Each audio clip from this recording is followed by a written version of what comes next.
నీ మార్గమును నాకు బోధింపుము. నా కొరకు పొంచి ఉన్న వారిని చూచి సరళమైన మార్గమున నన్ను నడిపించుము.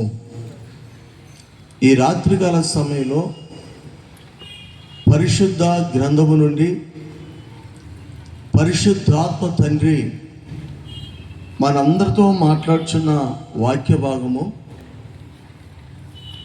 ఆత్మీయ ఎదుగుదలకు 4 లక్షణాలు లేక మెట్లు అనొచ్చు, స్టెప్స్ ఇంగ్లీష్లో.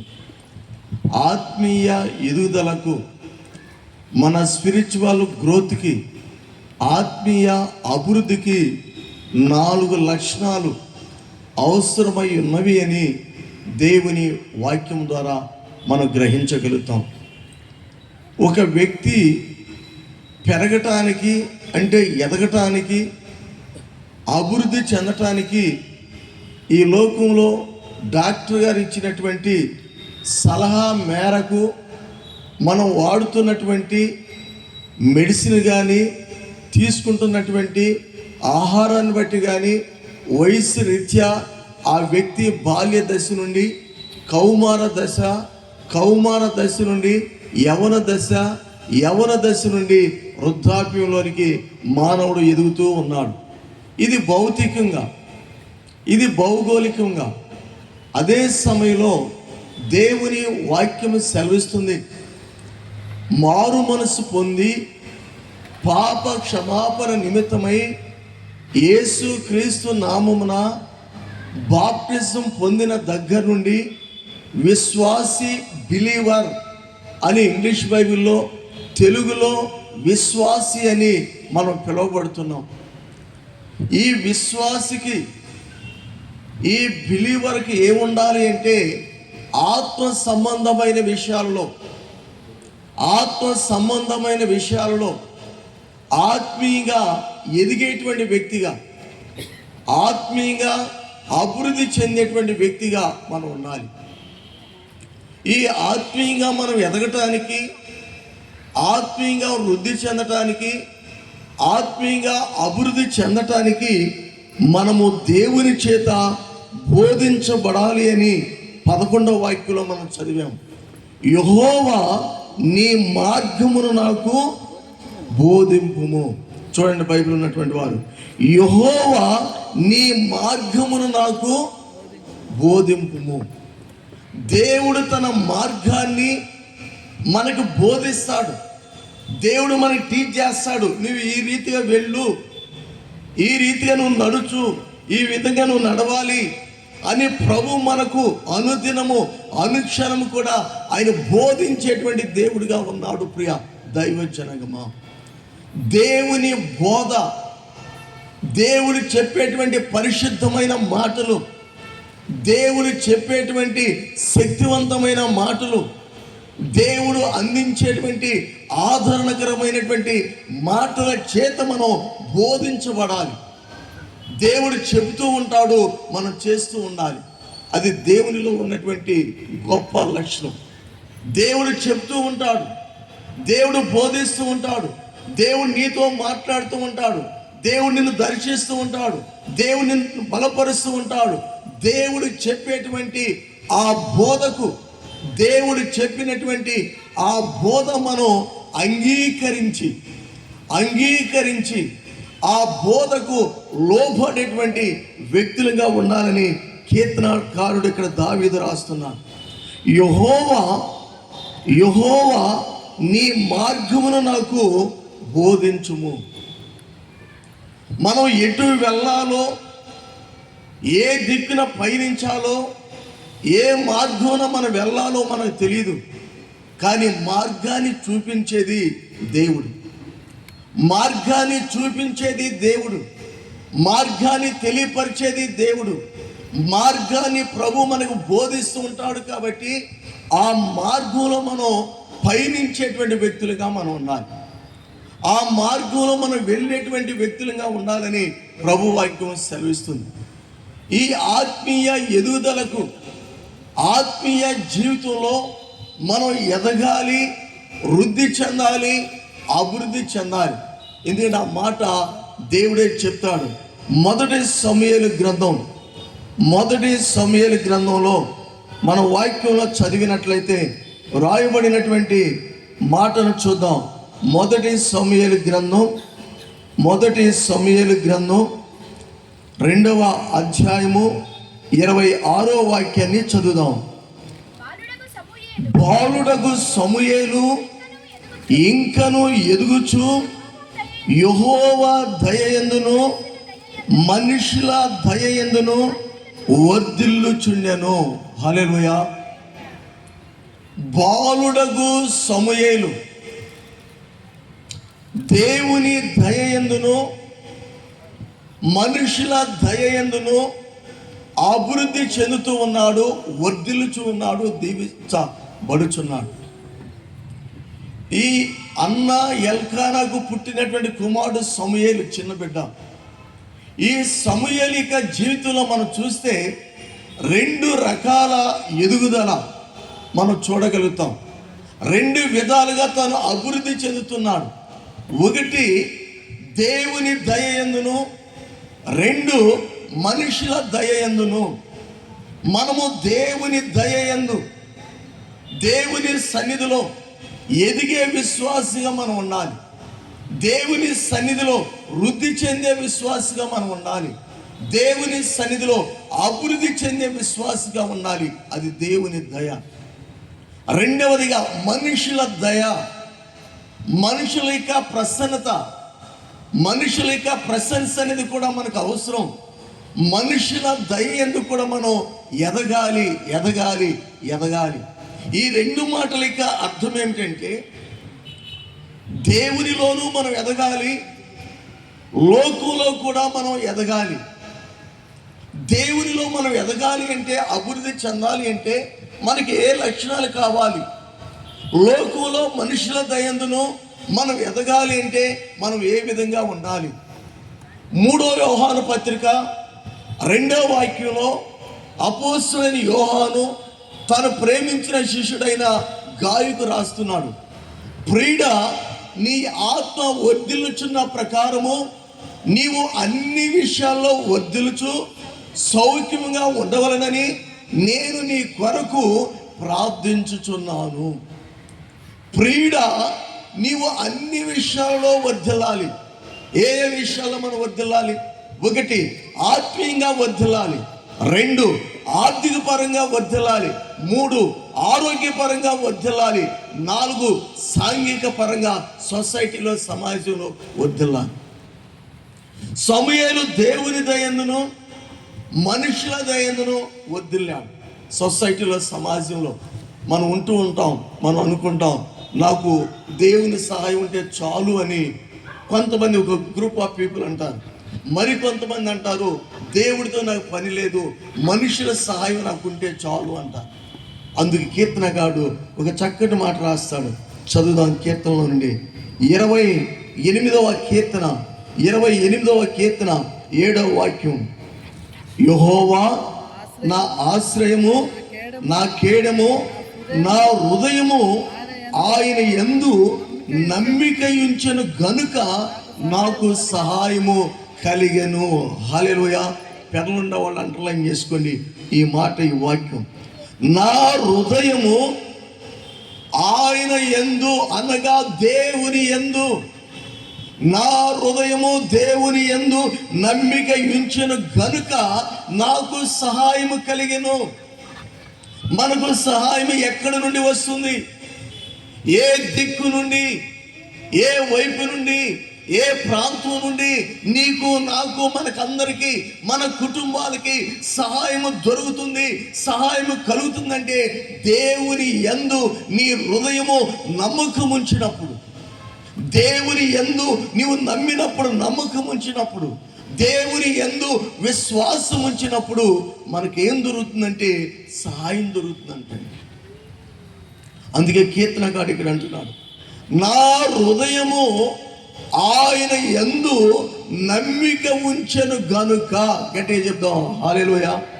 ఈ రాత్రి, ఈ 2026వ సంవత్సరం జూలై నెల 12వ తేదీ 2వ పరిశుద్ధ ఆదివారం లైవ్లో పాల్గొన్న ప్రియ సహోదరి సహోదరుడా, ప్రత్యక్షంగా ఈ గ్రౌండ్ లో పాల్గొన్న సహోదరి సహోదరుడా, నీ హృదయము దేవుని యందు నమ్మకం ఉంచాలి. నీ హృదయము దేవుని యందు విశ్వాసం ఉంచాలి. నీ హృదయము పరిపూర్ణంగా 100కి 100% నీ యందు నీవు దేవుని యందు నమ్మకం ఉంచాలి. నమ్మాలి, విశ్వాసం ఉంచాలి. మనం నమ్మితే దేవునికి సమస్తము సాధ్యమవుతుంది. నమ్మాలి ప్రియ దైవ జనాంగమా, మనం నమ్మాలి. మన హృదయము పరిపూర్ణంగా మన హృదయము యెహోవా యందు నమ్మకం ఉంచినప్పుడు నీ జీవితంలో దేవుడు కార్యం చేయటం ప్రారంభిస్తాడు. కాబట్టి మన వర్తమానం ఆత్మీయ ఎదుగుదలకు 4 లక్షణాలు లేక 4 మెట్లు. ఒక వ్యక్తి ఆత్మీయంగా ఎదగాలి అంటే, ఒక కుటుంబము ఆత్మీయంగా ఎదగాలి అంటే, ఒక సంఘము ఆత్మీయంగా ఎదగాలి అంటే, ఒక సమూహము ఆత్మీయంగా ఎదగాలి అంటే ఏ లక్షణాలు మనం కలిగి ఉండాలి? ఏ విధమైన లక్షణాలు కలిగి ఉండాలి? చదువుదాం. 4 పాయింట్లు ధ్యానించుకుందాం. మొదటి పాయింట్ 119వ కీర్తన 28వ వాక్యంలో 2వ లైన్ చదువుదాం. 119వ కీర్తన 28వ వాక్యంలో 2వ లైన్. నీ వాక్యము చేత నన్ను స్థిరపరచుము. గట్టిగా స్తోత్రాలు చెప్దాం. హల్లెలూయా. మొదటి పాయింట్, మొదటి మెట్టు, మొదటి లక్షణం, దేవుని వాక్యము చేత నీవు స్థిరపరచబడుట. దేవుని వాక్యము చేత నీవు స్థిరపరచబడుట. దేవుని వాక్యము చేత నీవు నిలబడుట. దేవుని వాక్యము చేత దేవుని సన్నిధిలో కూర్చుండుట. దేవుని వాక్యము చేత నీవు స్థిరపరచబడాలి. మొదటి మెట్టు క్రైస్తవ జీవితంలో, క్రైస్తవ్యంలో, ఆత్మీయ జీవితంలో, మన భక్తి జీవితంలో ప్రభు నేర్పించేటువంటి అతి శ్రేష్టమైన లక్షణం వాక్యము. బైబిల్ చెప్తుంది 147వ కీర్తన 15వ వాక్యంలో, యెహోవా భూమికి ఆజ్ఞాపించుచున్నాడు, ఆయన వాక్యము బహు వేగముగా పరిగెత్తుకుని వస్తుంది. దేవుని వాక్యము బహు వేగముగా ఒక వ్యక్తి దగ్గరకు పరిగెత్తుకుని వస్తుంది.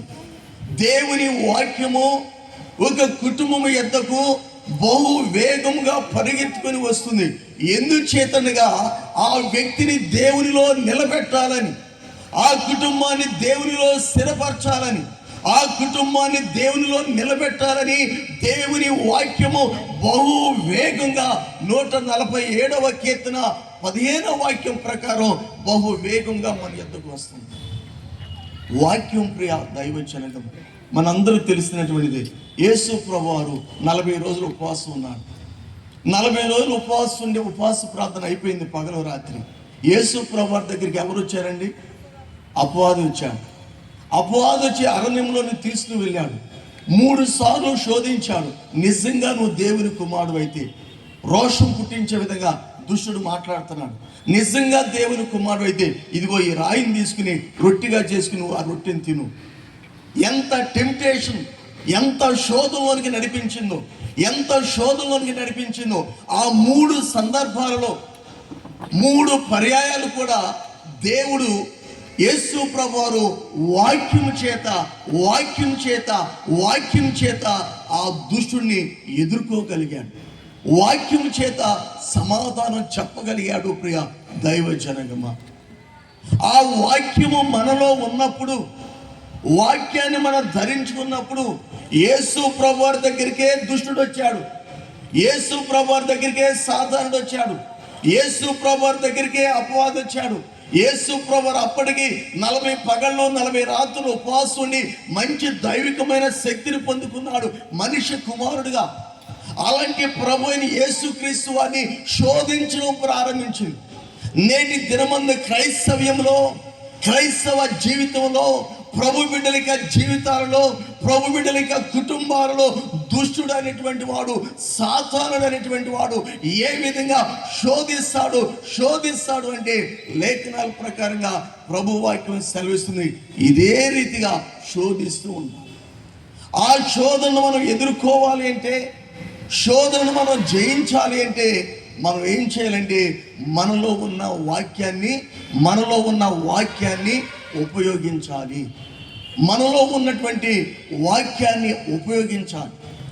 ఆ వాక్యము మన భక్తి జీవితాన్ని, మన ఆత్మీయ జీవితాన్ని దేవుని వాక్యం మనల్ని ఏం చేస్తుందంటే స్థిరపరుస్తుంది అంటండి. స్థిరత్వాన్ని మనకి స్థిరత్వంలోనికి తీసుకుని వస్తుంది వాక్యం. ఒకనొక దినమందు నాగార్జున సాగర్ అంటే 3 కాలనీలు ఉంటవి. పైన కొండ మీద ఇల్ కాలనీ, తర్వాత దాని టౌన్లో పైలాన్ కాలనీ. ఈ 2 తెలంగాణ రాష్ట్రానికి వెళ్ళి మన ఆంధ్రాకి నది యువతల ఒడ్డున విజయపురి సౌత్ లేక రైట్ బ్యాంక్, ఇది మన ఆంధ్రాకి వచ్చింది. 3 కాలనీలు కలిపి నాగార్జున సాగర్ అంటారు. ఆ పై కొండ మీద ఉన్నటువంటి కాలనీ పేరు ఇల్ కాలనీ. అక్కడ కూడా మనకు చర్చి ఉంది. ఫిలిప్ పాస్టర్ గారు ఆ చర్చి పాస్టర్ గారు నడిపిస్తాడు. అక్కడ ఒక బ్రదర్ ఉన్నాడు, గవర్నమెంట్ ఉద్యోగస్తుడు, గవర్నమెంట్ ఎంప్లాయీ. అయితే తనకి ఆరోగ్యం బాగోట్లేదు. ఆరోగ్యం బాగోక నేను ప్రతిరోజు చనిపోతానని ఆ వ్యక్తి కృష్ణా నది ఒడ్డు వరకు పరిగెత్తడం, విజయ విహార్ ఆ ఏరియాకి వచ్చిన వాళ్ళకి తెలుస్తుంది. విజయ విహార్ మెయిన్ గేట్లో గుండా ఆ యొక్క లోపల పక్క దిగొచ్చు నదిలో, అక్కడ దాకా పరిగెత్తడం, వీళ్ళందరూ వెనక్కి వెళ్ళి లాక్కు రావటం, తీసుకురావటం, ఒక గదిలో ఉంచడం, బంధించేయటం, ఈ విధంగా చేస్తున్నారు. ఆ ఇల్కాలలో మన చర్చ్ ఉంది కాబట్టి ఎవరో అడ్రస్ చెప్పారు, వాళ్ళ సాగర్లో, వాళ్ళ రైట్ బ్యాంక్లో వాళ్ళ దానిల పాస్టర్ ఉన్నాడని. ఆటోలో ఎక్కించుకుని 2 మనుషులు గట్టిగా పట్టుకుని మా ఇంటికి తీసుకొచ్చారు. ఆ బ్రదర్ని తీసుకొచ్చిన తర్వాత తల మీద చేతులు పెట్టి ప్రార్థన చేస్తున్నప్పుడు అతనిలో నుండి దురాత్మ వచ్చి మాట్లాడుతుంది. నేను ఈ వ్యక్తిని ఇప్పటికే చంపేయాల్సింది, కానీ ఈ వ్యక్తి చనిపోవటానికి నది ఒడ్డు దాకా వస్తున్నాడు, ఎవరో ఒకరు వచ్చి వెనక్కి లాక్కెళ్తున్నారు, నీ చేతిలోనే పడ్డాను, నువ్వు నన్ను ఏం చేయొద్దు, నేను వెళ్ళిపోతున్నానని అతను వదిలిపెట్టి వెళ్ళిపోయింది. ఈరోజు నా బ్రదర్ రిటైర్డ్ అయ్యాడు, చక్కగా మిర్యాలగూడలో స్థలం కొనుక్కున్నాడు, 3 అంతస్తుల బిల్డింగ్ కట్టించుకున్నాడు, పిల్లలిద్దరికీ గవర్నమెంట్ ఉద్యోగాలు వచ్చినాయి, ఆ కుటుంబం సెటిల్ అయిపోయింది. అదే దురాత్మ వెళ్ళకపోతే అన్నిసార్లు నది దగ్గరికి పరిగెత్తిన వ్యక్తి మరొక రోజైనా, మరొక సందర్భంలోనైనా, మరొక క్షణంలోనైనా ఆ వ్యక్తిని చంపాలని ఎవరు చూస్తున్నారండి? ఆ సందర్భంలో ఈ యేసు ప్రభువారు ఎట్లా శోధించాడో ఆ వాక్యాన్ని ఆ బ్రదర్కి చెప్పాను. బ్రదర్, ఇదిగో నీలో నుండి దురాత్మ బయటకు వచ్చింది కాబట్టి నువ్వు వాక్యాన్ని కలిగి ఉండు అని ఆ 3 పాయింట్లు. ఇప్పుడు మనకు సమయం లేదు, కానీ యేసు ప్రభువారు ఏ విధంగా వాక్యం ద్వారా ఎదుర్కొన్నాడో ఆ వాక్యాన్ని చెప్పాను. ఆ బ్రదర్ ఆ రోజు నుంచి బైబిల్ చదవటం ప్రారంభించాడు. అప్పటి వరకు బైబిల్ చదివేవాడు కాదు, చర్చికి మాత్రం వెళ్ళేవాడు. మన క్రైస్తవుడే, క్రిస్టియనే, కానీ చర్చికి వెళ్తాడు కానీ బైబిల్ చదివే అలవాటు లేదు. ఎప్పుడైతే ఇంత పెద్ద ప్రమాదంలో నుండి, ఇంత పెద్ద శోధనలో నుండి తాను విడిపించబడ్డాడో, తప్పించబడ్డాడో, కాపాడబడ్డాడో, దేవుడు ఆ వ్యక్తిని బ్రతికించాడో, ఆ వ్యక్తి యొక్క జీవితంలో దేవుడు చేసిన కార్యాన్ని బట్టి తను తీసుకున్న తీర్మానం, తను తీసుకున్న నిర్ణయం ఏమిటంటే, నేను బ్రతికినంత కాలము, నేను జీవించినంత కాలము దేవుని వాక్యాన్ని చదవాలి, దేవుని వాక్యాన్ని ధ్యానించాలి, ప్రతిరోజు బైబిల్ చదవాలి. దేవుని వాక్యములను స్థిరపరుస్తుంది, దేవుని వాక్యములను నిలకడలోనికి నడిపించేది దేవుని వాక్యం అనేటువంటి ఒక సత్యాన్ని గ్రహించాడు. ప్రియ దైవజనం, అదే సత్యము దేవుడు చెప్పాడు.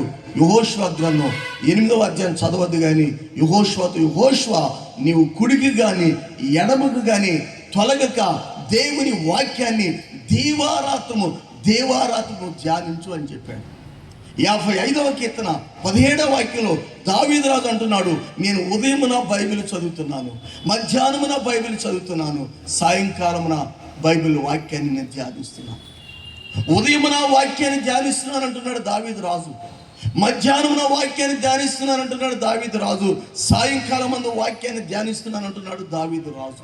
తద్వారా ఎన్ని శోధనలు వచ్చినా, ఎన్ని కష్టాలు వచ్చినా, సొంత కుమారుడు కడుపు పుట్టిన అబ్షాలోము అనే కుమారుడు తండ్రిని చంపటానికి వెళ్ళినా దేవుడు దావీదుని తప్పించాడు. సొంత పిల్లనిచ్చిన మామ సౌలు రాజు ఈటె తీసుకుని విసిరేసినా కానీ గోడ తగిలింది, కానీ దావీదు చంపబడలేదు, లేక పొడుచుకోలేదు. భార్యలు, ఉపపత్నులు, చుట్టుప్రక్కల రాజ్యాలను పరిపాలిస్తున్న రాజులందరూ కూడా మాకుమ్ముడిగా దండెత్తి వచ్చారు దావీదు మీదకి. దావీదే గెలిచాడు. దావీదు లైఫ్ హిస్టరీలో, బైబిల్ కామెంటరీ బుక్స్లో మనం చదివితే ఏమని ఉండదంటే, దావీదులోనంట దేవుని వాక్యం ఉందంట. నీ జీవితంలో నువ్వు గెలవాలి అంటే, ఈ రాత్రి నీ జీవితంలో నువ్వు జయాన్ని పొందుకోవాలంటే, ఈ రాత్రి నీ జీవితంలో విజయాన్ని సాధించాలంటే, నీ కుటుంబంలో నువ్వు ఓడిపోకుండా ఉండాలంటే నీలో వాక్యం ఉండాలి. ప్రియ దైవ జనగమ, నాలో వాక్యం ఉండాలి, మాలో వాక్యం ఉండాలి. దేవుని సేవకు వచ్చిన తర్వాత 3 కుమారులు చనిపోయారు. దేవుని వాక్యం మాలో ఉన్నది కాబట్టి నెల్లూరు ప్రాంతం నుండి సాగర్కి దేవుడే మమ్మల్ని తీసుకొచ్చాడని ఏమాత్రం వెనక్కి వెళ్ళలేదు, మరలా ఏమాత్రం ఉద్యోగంలో జాయిన్ కాలేదు. దేవుడు నడిపించాడు. ప్రారంభంలో చెప్పాడు ఇంట్రడక్షన్లో, యెహోవా నీ మార్గమును నాకు బోధింపుము, యెహోవా నీ మార్గమును నాకు బోధింపుము. వాక్యము చేత మనం స్థిరపరచబడాలి. ఇంకా ఉదాహరణ మనం చూస్తే, ధనవంతుడు లాజరు. డ్రామాలు, నాటకాలు వేస్తారు, కథ తెలుసు. ధనవంతుడు లాజరు, బేద లాజరు. ధనవంతుడు చనిపోయాడు, బేద లాజరు చనిపోయాడు. బేద లాజరు చనిపోతే తీసుకుని వెళ్ళటానికి దేవుని దూతలు 2 దిగొచ్చారు. ధనవంతుడు చనిపోయాడు, డబ్బున్న వ్యక్తి కాబట్టి అంగమ ఆర్భాటంతో టపాసులు కాల్చుకుంటూ సమాధి చేశారు. కానీ అబ్రహాము రోగున అనుకున్నాడు వెళ్ళి బేద లాజరు పరదేశులు. కానీ ధనవంతుడు నిత్యము మండుచున్న వేడిమి కలిగిన అగ్నిగుండంలో కాలుతూ ఉన్నాడు. ఒకసారి ఆలోచిద్దాం. ఈ లోకంలో మనకు ఉన్నప్పుడు, అన్ని కలిగి ఉన్నప్పుడు, సమస్తాన్ని మనం పొందుకున్నప్పుడు మనం అనుకుంటాం, నాకు ఏది తక్కువ లేదు, ఏది కొరత లేదు, ఏది కొదువు లేదు, దేవుడు నాకు అన్ని ఇచ్చాడు కాబట్టి నేను సుఖించాలి, అనుభవించాలి. 60, 70, 80 ఊరినే వయసు అయిపోతుంది. ఊరినే వయసు ఏది రోజు తిరిగి వచ్చేస్తున్నాయి, మన ఆయుష్ అయిపోతుంది, ఆయుష్ ప్రమాణం అయిపోతుంది. వెంటనే దేవుడు అంటున్నాడు, నరులారా తిరిగి రండి అని యెహోవా సెలవిస్తున్నాడు. ఈ మట్టి శరీరాన్ని వదిలి మనం దేవుని దగ్గరికి వెళ్ళాలి. దేవుని దగ్గరికి వెళ్ళగలుగుతామా, లేక మండుచున్న వేడిమి కలిగిన అగ్నిగుండంలోనికి వెళ్ళగలుగుతామా? బేద లాజరే పేదరికంలోనే ఉన్నాడు, తినటానికి ఆహారం లేక. ధనవంతుడు భోజనపు బల్ల మీద నుండి పడినటువంటి ఆ రొట్టె ముక్కలతో కడుపు నింపుకున్న బేద లాజరు చనిపోతే దేవుని దగ్గరికి వెళ్ళాడు. గట్టిగా స్తోత్రాలు చెప్తాం. ధనవంతుడు సుఖ భోగాలతో ఉన్న వ్యక్తి చనిపోయాడు. ఆ వ్యక్తి మండుచున్న వేడిమి కలిగిన అగ్నిగుండంలోనికి వెళ్ళిపోయాడు. ఈ రాత్రి ఏ స్టేజ్లో మనం ఉన్నాం? నీలో వాక్యం ఉందా? నీ కుటుంబంలో వాక్యం ఉందా? నీ బిడ్డల జీవితాల్లో వాక్యం నేర్పిస్తున్నావా? సండే స్కూల్ పరిచర్య దగ్గర నుండి యవనస్తులుగా నీ బిడ్డలు ఉంటే వారి హృదయాల్లో దేవుని వాక్యం ఉన్నదా? ఈ రాత్రి పరిశుద్ధాత్మ దేవుడు ఈ 2వ పరిశుద్ధ ఆరాధనలో నీతో, నాతో, మనతో మాట్లాడుతున్నాడు. దేవుని వాక్యం చేత మనం స్థిరపరచబడాలి. దేవుని వాక్యం చేత స్థిరపరచబడాలి. యేసు ప్రభువు ఉపమానం చెప్పాడు. ఒక రైతు విత్తనాలు చల్లడానికి వెళ్ళాడు. కొన్ని విత్తనాలు ఎక్కడ పడినాయండి? త్రోవ ప్రక్కన పడినవి. కొన్ని విత్తనాలు ఎక్కడ పడినాయండి? ముళ్ళ కంపల్లో పడినాయి. మరికొన్ని విత్తనాలు ఎక్కడ పడినాయండి? రాతి నేల పడినవి. 4వ పాయింట్, మరికొన్ని విత్తనాలు ఎక్కడ పడినాయని? మంచి నేలను పడినవి. 30, 60, 100 ఆ విత్తనము ఫలించింది. విత్తనము అనగా దేవుని వాక్యం. త్రోవ ప్రక్కన పడిన విత్తనం వల్లే మన జీవితాలు ఉన్నవా? ముండ్ల తుప్పులలో పడిన విత్తనాల వల్లే మన జీవితాలు ఉన్నవా? లేక రాతి నేలను పడిన విత్తనాల వల్లే మన జీవితాలు ఉన్నవా? లేక మంచి నేలను పడినటువంటి విత్తనము 30 వంతులు, 60 వంతులు, 100 వంతులుగా ఫలించినదని వాక్యం సెలవిస్తుంది. ప్రియ దైవ జనగమా, కాబట్టి నంబర్ 1 పాయింట్, దేవుని వాక్యం కలిగి ఉండట, లేక దేవుని వాక్యము చేత స్థిరపరచబడుట. 2వ పాయింట్, దేవుని సన్నిధిలో మోకరించి ప్రార్థన చేయుట. దేవుని సన్నిధిలో మోకరించి ప్రార్థన చేయుట. 2వ పాయింట్ షార్ట్ కట్లో మోకాళ్ళ ప్రార్థన. 1వ పాయింట్ షార్ట్ కట్లో వాక్యము. 2వ ప్రార్థన మోకాళ్ళ ప్రార్థన. బైబిల్ చెప్తుంది, ప్రతి మోకాలు యేసు నామములో వంగాలి. ఈ మోకాళ్ళ ప్రార్థన అనేది చాలా ప్రాముఖ్యం క్రైస్తవ జీవితానికి. క్రైస్తవ జీవితంలో ఎవరికైనా మోకాళ్ళ నొప్పులు వచ్చి వృద్ధాప్యంలో ఉండి మోకాళ్ళు వంగకపోతే కుర్చీలో కూర్చుని ప్రార్థన చేసుకుంటే సరిపోతుంది. కానీ యవ్వనస్తులుగా ఉండి చిన్నవారుగా ఉండి దేవుని సన్నిధిలో మనం మోకాళ్ళు వేయకుండా చేస్తే దేవుడు ఆ ప్రార్థనను అంగీకరిస్తాడు. కానీ ఆ ప్రార్థన అంత ఆశీర్వాదకరంగా ఉండదు. ప్రియ దైవజనగమా, యేసు ప్రభువారు నేర్పించినటువంటి ప్రార్థన, యేసు ప్రభువారు చెప్పినటువంటి ప్రార్థన మోకాళ్ళ ప్రార్థన. ప్రియ దైవజనగమా, దానియేలు గ్రంథం 6వ అధ్యాయము, దానియేలు గ్రంథం 6వ అధ్యాయము 10వ వాక్యాన్ని చదువుదాం. ఇట్టి శాసనము సంతకము చేయబడినని దానియేలు తెలుసుకునెను. అతడు తన ఇంటికి వెళ్ళి యథాప్రకారముగా అనుదినము ముమ్మారు మోకాళ్ళుని తన ఇంటి పైగది కిటికీలు యెరూషలేము తట్టునకు తెరవబడి ఉండగా తన దేవునికి ప్రార్థన చేయుచు ఆయనను స్తుతించుచు వచ్చెను. హల్లెలూయా. దానియేలు గ్రంథం 6వ అధ్యాయంలో దానియేలు మోకాళ్ళ ప్రార్థన చేస్తాడు. ఆ మాట గుర్తుపెట్టుకుందాం. దానియేలు గ్రంథం 6వ అధ్యాయంలో దానియేలు